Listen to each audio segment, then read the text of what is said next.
Hi, I'm Rebecca Harris, and welcome to this edition of Faces and Places. Today we are at the Phoenix City Library, and let me tell you folks, there is always something going on here. This is a very exciting little spot. Every time I pass this parking lot, it is full of cars with people from all ages coming in here to check out what's going on at the library. Well, one day I popped in and I met a very interesting man. His name is Bill Vignoe, and he is a volunteer and he teaches some classes here. So I want to take you inside the Phoenix City Library so you can meet him too.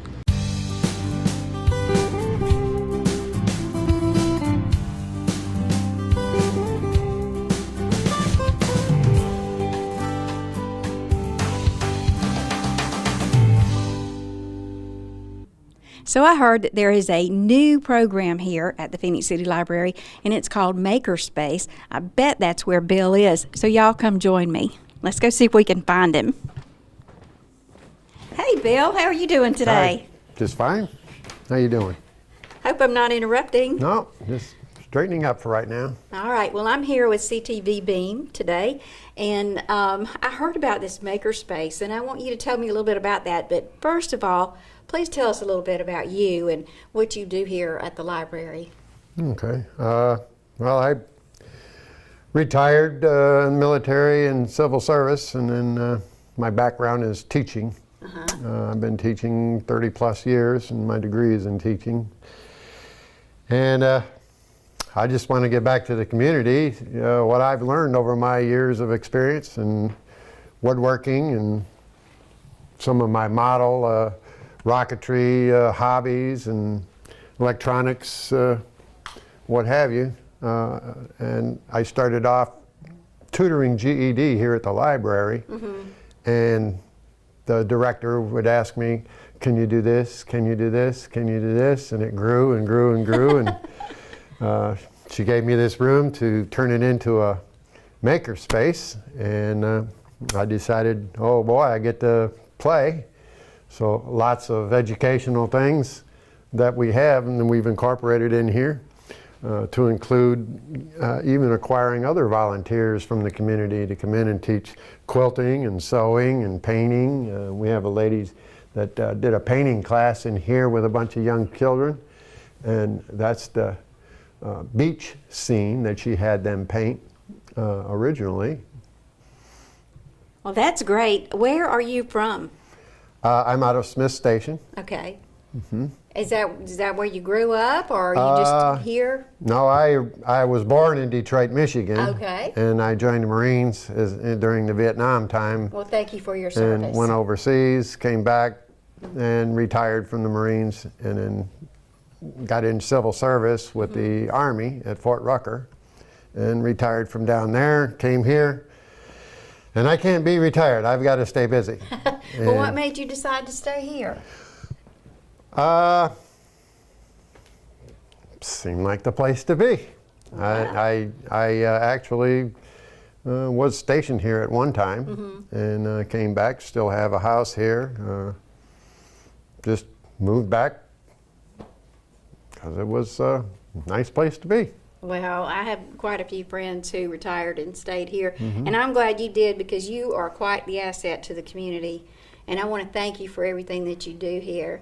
And this is a beautiful space for people to come in. I see on the wall here you've got build, make, create, grow, think, invent, explore. And I know that one of the things that you like to do is challenge people to learn at any age. Yes. So some of the programs that you have, can you tell me a little bit more about the other things that you do here? Like, I've heard that you teach a GED class. Yes. This is in our other room. Okay. That the director let me turn into a classroom. And if you come this way, this room originally was used by Chattahoochee Valley Community College for tutoring GED, and they decided not to use it anymore. So I asked if I could have it to turn it into a classroom, and the Friends of the Library purchased the computers for me and the software that I needed to put on them. CVCC let me keep the furniture that was already in here. That's awesome. And so I just put it all together, and it became a classroom. And on Mondays and Tuesdays from 3 to 5, I teach a computer basics course. Does it cost anything? It's free. Wow, that's amazing. It's free. And this is the schedule for Okay. the entire year. I submit the schedule out in September. Chris, for the we'll get you to following put year. this up on the screen in a little while. Inside there is the yearly schedule for this year, and then next month I'll put out the 2019 schedule.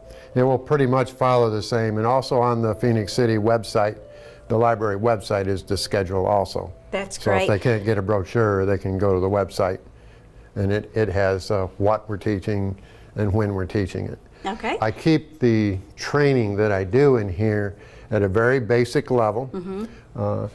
These are some photos of groups of students that I've had in the past. This is back when I first started here in 2011.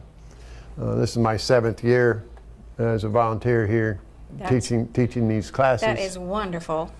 And then we picked up GED, and these are my first 2 graduates, and they're both sisters, and it only took them 6 months. So to they get their actually get to wear a certificate. cap and gown? Well, I provided them cap and gowns that I purchased from the bookstore at Troy University. That's great. And this is a good friend of mine, Dr. White, the Vice Chancellor of Troy University.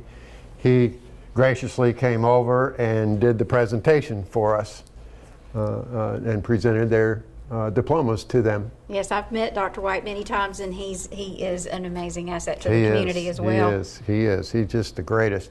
And in fact, he's also talked with me about the Makerspace and how it's going to help out with the community and skills learning for the younger group, and then we can couple along with the other Makerspace that they have in the Columbus side.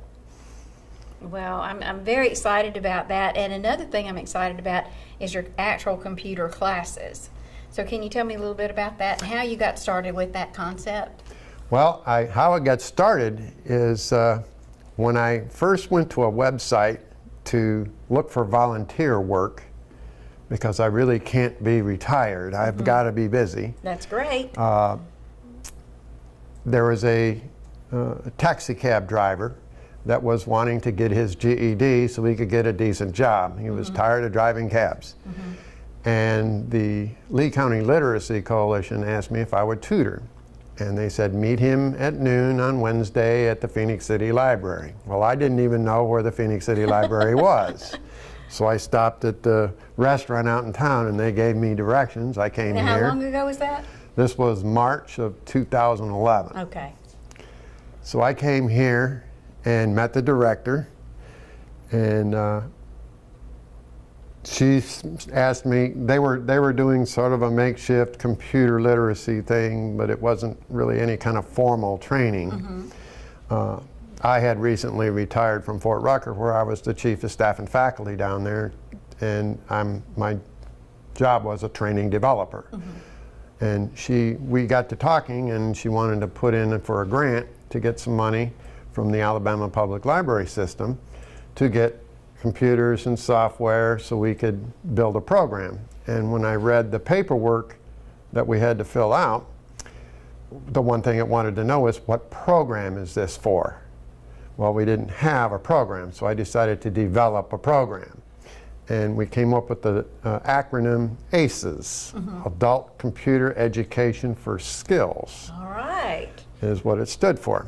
And then I wrote about 14 lesson plans on Microsoft Word and Excel and PowerPoint and computer basics, and I built these, but this is something that my degree was in, so I was okay with writing the curriculum. And then I donated the lesson plans to the library so that if I went away and somebody took my place, they would still have something to go by to continue the program. It just grew and grew and grew. Again, this room became available, and that's when I started asking for projectors and computers and grew it and created an Instructor Station. I collected a number of training aids that I scatter around the room because I want them to be able to see. You know, here's a motherboard, and instead of somebody telling, yeah, the motherboard. What is that? Well, this is what it is. And then I have over here on the table a computer that's open, where they can see what the inside of a computer looks like. Because I don't want them to just hear the words. I want them to touch and feel and, oh yeah, what's this? And they hear about expanding the RAM in their computer. What's that? Well, there's a RAM chip. And then I actually have them physically take one out and put it in, so they have been there, done that. Yes. And actually, you're not supposed to touch these, but these are training aids, so it Right. doesn't hurt. They're already damaged to begin with. I just want them to be familiar with it. That is a great idea. I talk with them about the software, that if they buy it, how to load it. I actually physically have them do the process. I'll do it, show it to them, and then I have them do it. I've dual booted all of the computers so that they have Windows, which is what they're going to experience if they buy a new computer. But I also put Linux on it, which is a free software that they can download from the internet, and I show them how to do that. When in the classes that I cover in here go from basic to Excel spreadsheets and how to put formulas in them, and I've even had classes where I did programming in here. Wow. And what that about was just social because media? people asked for it. Do you cover Facebook and I did email and things like that? Yes, I did at one time. People had asked about Facebook. This was quite a few years ago. And I didn't use Facebook myself, so I obviously had to get familiar with it. So I created my account, went in, learned it, and learned where everything was at. Did 2 classes on Facebook. And then nobody seemed to want to know about it anymore, so I didn't teach it anymore. I survey my students on a regular basis on what else do you want to know, Right. so that I can add it to the curriculum, and then I'll teach additional ones. a great Sometimes idea. it's how to clean my computer, and we just are doing this month computer maintenance, and I show them how to take care of their screen, what to use on it, what not to use on it, how to dust it, how to keep it from overheating, things like that. But I also mainly, every day before I come in, I think, okay, I'm going to cover this. What safety thing can I talk about first? I always talk about safety. I always talk about safety because I don't want anybody to get hurt. I tell them, don't open this thing up. Now, I will show them where I will open it up, and sometimes I might let them after it's completely been disabled, Right. and there's no chance of anybody getting hurt. But I always talk about the safety. Also, security, when I'm talking about a class on the internet and going out to the internet or using email, things like that. We talk about viruses and scams, especially. I'm big on this because I hear a lot of that on the Right. news. Right. Elderly people being scammed Right. out of money and giving up personal information. We just recently did a show from Brunch and Learn, which is a program that's been happening here once a month. And we talked about that, and we talked about how sometimes people will say that they're coming into an elderly person's home to fix their computer when actually what they're doing is putting viruses on Right. it and checking out their house. So what would you recommend to someone who's having a computer problem in their home? Come see me. Okay. I work for free And you're here at the Phoenix City Library. at the Phoenix City Library. Okay. I'm a God-fearing person, and I'm out to help any way I can. And if your computer is messed up, bring it to me. I'll fix it if it's fixable. Unless it's physically broken, I haven't had a problem yet. fixing computers, and I've done that the entire time I've been here. I have a number of people who will bring their computers in. They've gotten viruses on them, or they've been locked up, got something wrong with them, and I've had them call the library and call me at home. I just tell them, bring it in, and I'll clean it up for you and take care of it.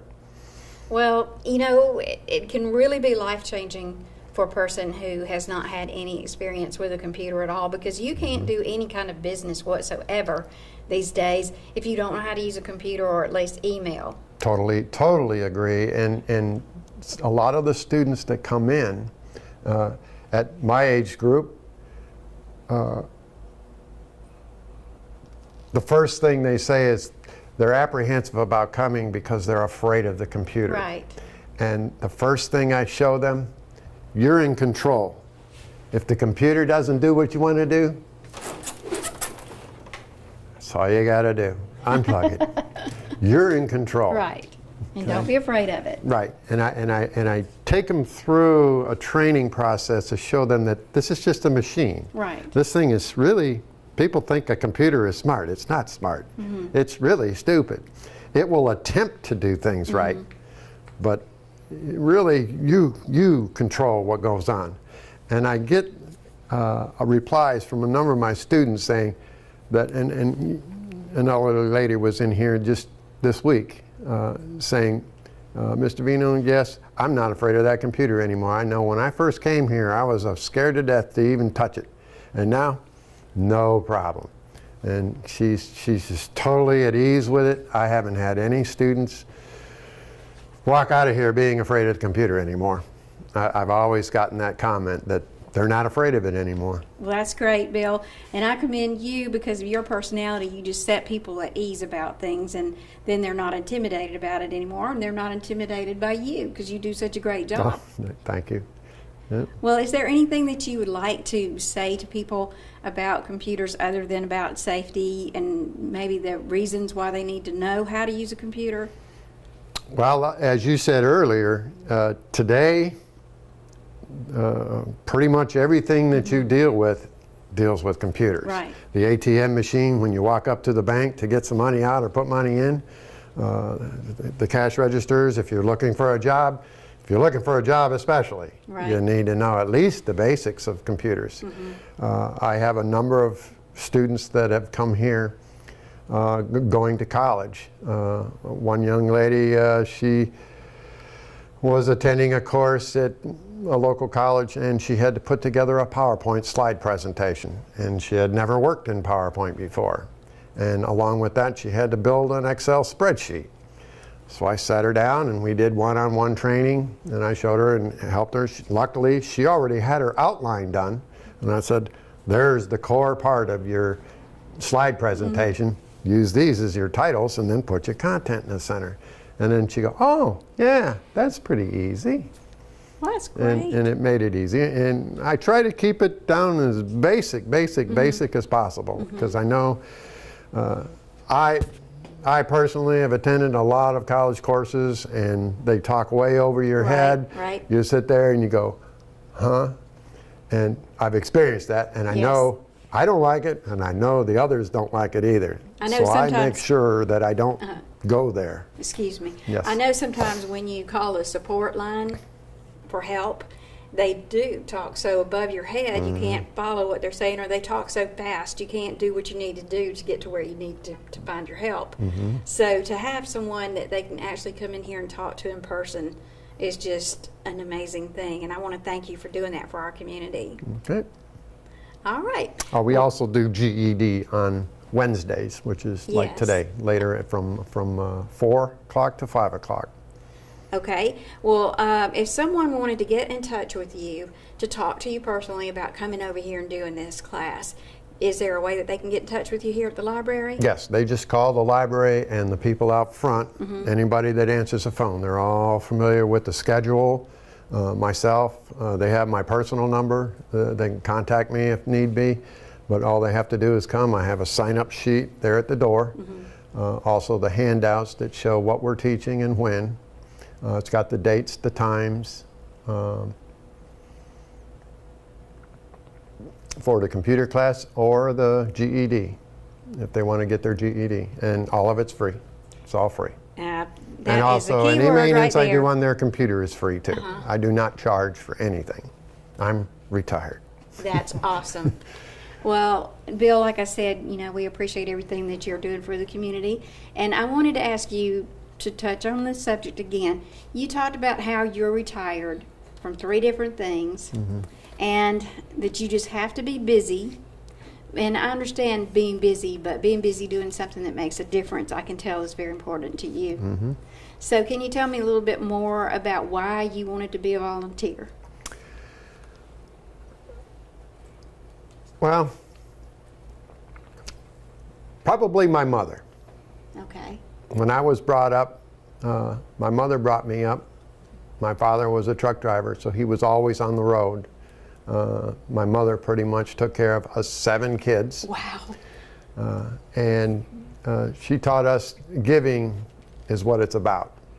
Always give, always give. And that always stuck with me. Back in '70, when my brother got drafted into the Navy, I decided, well, I'm not going to wait for the draft to get me and tell me where I'm going to go. I'm going to choose, and I chose the Marines and went off to the Marines and stayed there for 27 years. And the time I was in, the Marine Corps also taught me the same thing. Right. That you take care of everybody else. Don't worry about you. You take care of others. It'll come back to you eventually,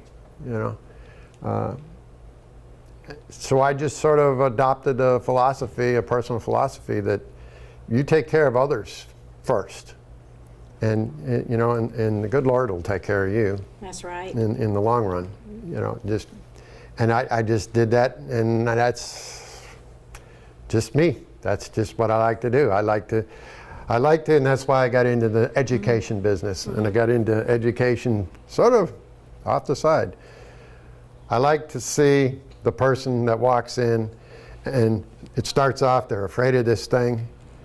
I sit them down, and I explain it to them and keep it basic for them. And then what gets me is when the eyes go, oh, that's how that works. That's what it's all about. That's just right here. Wow. That's just right here. That's worth living. I mean, I don't know how to explain it any other way other than that's the good Lord. That's right. That's what it's about. And we really do appreciate it. And folks, I wanted to tell you this too. I heard from Michelle Kilday, and she's the director here at the library, that Bill is also invaluable here at the library because any little thing that they need to have fixed around here, he just jumps up and volunteers and takes care of it. So you're their superhero around here. The library always looks really, really nice and kept well, so I know that you have a big part to play in that. I just like fixing things. Well, Bill, on behalf of CTV Beam, we want to thank you for what you do here in the community. And on behalf of the city, I'm sure that they want to thank you for what you do here. So thank you for taking your time out today to talk to us here on Faces and Places. Sure. And I want to invite you guys to pop into the Phoenix City Library. It's really a cool place. They have all kinds of programs for children, really, really small children. This morning I was in here and I saw them doing their little story hour and having snacks, and their mommies were here with them and just getting used to coming to the library. And, people might feel like it's old-fashioned to come in and check out a book, but books are your friend. Education is your friend. And people like Bill are your friends. So y'all come on out and see us at the Phoenix City Library. And thank you for joining us today on Faces and Places, where you never know whose face you'll see or which place will be. Until next time.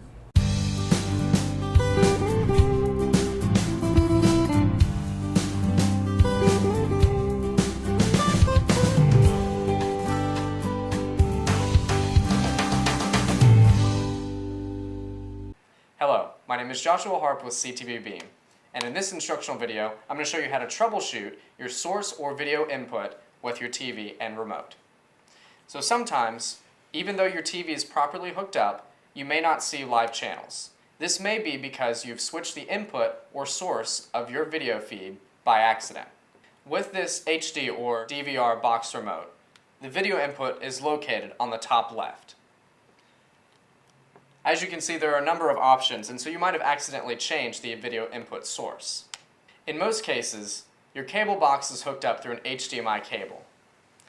What you can do is you can check your video input or source and find the HDMI setting. You can scroll down through the rest of them just in case you've hooked up a different way. For the HD or DVR remote, the button is located at the top left. To change inputs, you simply hold down and then keep clicking until you find the input you want. In this case, we are hooked up via HDMI cable, so we went to the HDMI source and found our channel.